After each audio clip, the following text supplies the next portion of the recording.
বড্ড টানাটানির মধ্যে দিয়ে তুমি হয়তো যাচ্ছ এবং যখনই টাকা দেখতে পাচ্ছ না তখনই নিজেকে দোষারোপ করছো, মানে নিজের ভাগ্যকে দোষারোপ করছো। ভাবছো আমার ভাগ্যে বুঝি ধন সম্পত্তি নেই, আমার ভাগ্যে বুঝি বেশ টাকা জমানোর একটা পরিস্থিতি, টাকা জমি একটা বড় হওয়া, ধনী হওয়া, এগুলো মনে নেই। সবই আমার কপালের দোষ, সবই আমার ভাগ্যের দোষ। কি এই ধরনেরই তো চিন্তা মাথার মধ্যে ঘুরপাক খায়, তাই নয় কি? কিন্তু এই চিন্তাটা একেবারে মাথার মধ্যে এনো না। একবারের জন্য নিজের দিকে আঙুলটা তোলো, ভাবো যে তোমার কোথায় ভুল রয়েছে। তুমি কি সত্যি করে এমন কিছু ভুল করছো যে ফলস্বরূপ তোমার কাছে টাকা থাকছে না? আমি আজকে তোমাদের এমন 3টে ভুলের কথা বলবো, অজান্তেই তোমার টাকা ধ্বংস হয়ে যাচ্ছে। প্রথম ভুল, দেখবে অনেক মানুষ রয়েছে, আমি উদাহরণটা যেটা দেব আমার খুব পরিচিত একজনের থেকে উদাহরণটা দিচ্ছি তোমাদেরকে। দেখবে এরকম অনেক মানুষ রয়েছে যারা খাওয়া দাওয়ার, মানে মূলত বাইরের খাওয়া দাওয়ারের পেছনে প্রচুর টাকা খরচা করে প্রত্যেক মাসে, কিন্তু নিজের শরীরের কথা ভাবে না। নিজের শরীরেতে কোন পুষ্টি সমৃদ্ধ খাবারের প্রয়োজনীয়তা রয়েছে সে কিন্তু সেটা ভাবে না। মানে ধরো দেখা গেল প্রত্যেক মাসে সে বাইরে রেস্টুরেন্টে যাচ্ছে কিছু মানে আনন্দ করতে বা খাওয়া দাওয়া করতে, দেখা যাচ্ছে যে বাইরে গেলে সে হয়তো 1200-1500 টাকার একটা বিল খরচা করছে, মানে এত টাকা উড়িয়ে দিচ্ছে ইজিলি হয়তো কয়েক ঘন্টাতে। কিন্তু তুমি তাকে বাড়িতে জিজ্ঞেস করো যে সে বাড়িতে ফলমূল খায় কিনা, শাকসবজি খায় কিনা, খায় না। যতটা সস্তায় চালানো যায় সেই চেষ্টাই করে, একবারের জন্য তারা ভাবার চেষ্টাই করে না বা ভাবতেই চায় না যে আজকে এই পুষ্টির অভাবের কারণের জন্য তার কিন্তু বড়সড় কোনো সমস্যা হতে পারে শারীরিক। তখন তখন তো অনেক অনেক টাকা বেরিয়ে যাবে, তখন তো লাখ লাখ টাকা বেরিয়ে যাবে, তখন তো কিচ্ছুতেই টাকাটাকে আটকে রাখতে পারবে না। তো তার মানে এগুলো আমরা ভুল করছি না? আমরা ভাবছি টাকা জমাবো, কিন্তু এরম করতে গেলে দেখা যাবে যে টাকা উল্টে আরো অত্যাধিক পরিমাণে খরচা হচ্ছে। এই সমস্ত মানুষগুলো দেখবে ডাক্তারও দেখায় একেবারে সস্তার। ধরো পার্টিকুলার একটা তার কোনো সমস্যা হয়েছে শরীরে, সেই বিশেষজ্ঞকে না দেখে একেবারে সাধারণ সস্তায় যতটা একবারে সাধারণভাবে দেখানো যায় সেই চেষ্টাই কিন্তু করে। এইদিকে রেস্টুরেন্টে গিয়ে 1200-1500 টাকা বিল করে দিয়ে চলে আসছে।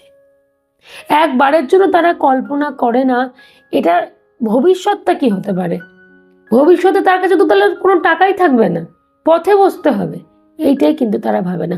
তাই এই ভুলগুলো আমরা করবো না, নিজেদের স্বাস্থ্য সচেতনতার দিকে খেয়াল রাখবো, শরীরে পুষ্টি সমৃদ্ধ খাবার খাবো যাতে ভবিষ্যৎ জীবনে খরচাটা না বাড়ে। এই যে টাকা ধ্বংস হয়ে যাচ্ছে, টাকা খরচ হয়ে যাচ্ছে, এই পরিস্থিতি যাতে না হয়, আমরা যাতে সেটাকে খানিকটা হলেও কন্ট্রোলের মধ্যে নিয়ে রাখতে পারি। আচ্ছা, দ্বিতীয় ভুলটার কথা বলবো। হয়তো দেখা গেল বাড়িটা ভেঙে পড়ছে, রিপেয়ারের প্রয়োজন রয়েছে।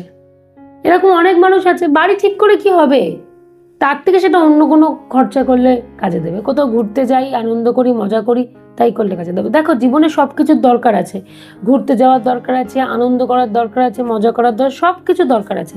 কিন্তু আগে তোমাকে তো দেখতে হবে কোনটা অ্যাট প্রেজেন্ট তোমার মানে ঠিকঠাক করতে হবে, বা তোমার সেটা কোনটা এখনই দরকার সেইটাকে তো তোমাকে বুঝতে হবে।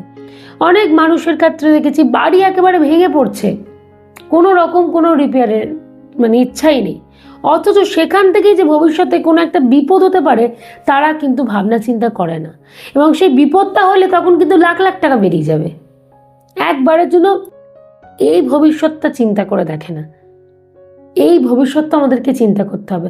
হয়তো বাড়িতে কোনো একটা ইম্পর্টেন্ট মানে বাড়িরই কোনো একটা জিনিস হয়তো খারাপ হয়ে গেছে, আমরা ঘষে মেজে সেই জিনিসই চালাচ্ছি কোনো রকমভাবে কষ্ট করে। আজ যদি সেখান থেকে কোনো রকম একটা কোনো অঘটন ঘটে তখন সে দায়টা কে নেবে?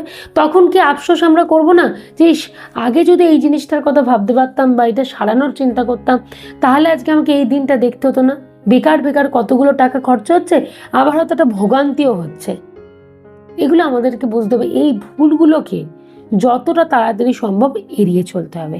তৃতীয় ভুল, অনেক মানুষ আছে দেখবে এখনকার দিনে মাস গেলে ইনকাম খুব কম, হয়তো পরিবারের মধ্যে সদস্য সংখ্যা অনেক বেশি, হয়তো একটা মানুষ মানে কাজ করছে, বাকিজন কাজ করার তাদের সামর্থ্য নেই, ইনকামটাও খুব কম, কিন্তু শখ শৌখিন মেটানোর জন্য সে বারংবার লোন করছে।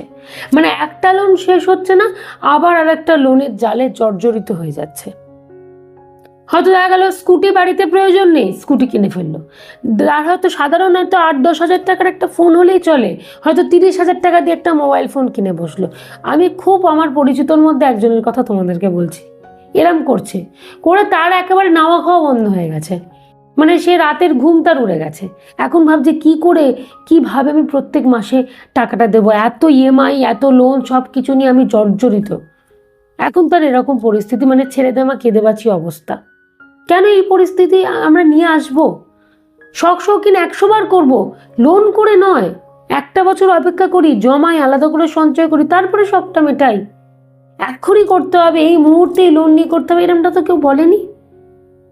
এই ভুলগুলো করি বলেই না আমাদের কাছে টাকা থাকে না। এমনকি একটা টেনশন, তুমি একটা কথা ভাবো, প্রত্যেক মাসে আর যাই করি না করি আমাদেরকে টাকা মেটাতে হবে, শোধ দিতে হবে, এটা মারাত্মক টেনশন না? এই টেনশন থেকে কত মানুষ শরীর খারাপ হয়ে যাচ্ছে, কত মানুষ অসুস্থ হয়ে যাচ্ছে। সেগুলো তোমরা তো আজকালকার দিনে খবরের কাগজের পাতা খুললে বা আমাদের সোশ্যাল মিডিয়াতেই দেখতে পাবে, কত মানুষ এই জন্য মৃত্যুর পর্যন্ত পথ বেছে নিচ্ছে। একটা মানসিক স্ট্রেসে পড়ে, একটা মানসিক চাপ তাদের মধ্যে এত আসছে। কেন এগুলোকে আনবো? এগুলো আনার তো দরকার নেই। ক্লিয়ার করতে পারলাম আশা করি। এই ভুলগুলোকে এড়িয়ে চলো, এই ভুলগুলো না একেবারে মারাত্মক ভুল, এইগুলোকে এড়িয়ে চলতে হবে। তাহলে দেখবে টাকা ধ্বংস হবে না, টাকা ঠিক তোমার কাছে থাকবে। বারংবার নিজের শুধু ভাগ্যকে দুষছো না, নিজের ভাগ্যকে দোষ দিও না। এই ভুলগুলোকে শুধুমাত্র জীবন থেকে একেবারে সরিয়ে দেওয়ার চেষ্টা করো।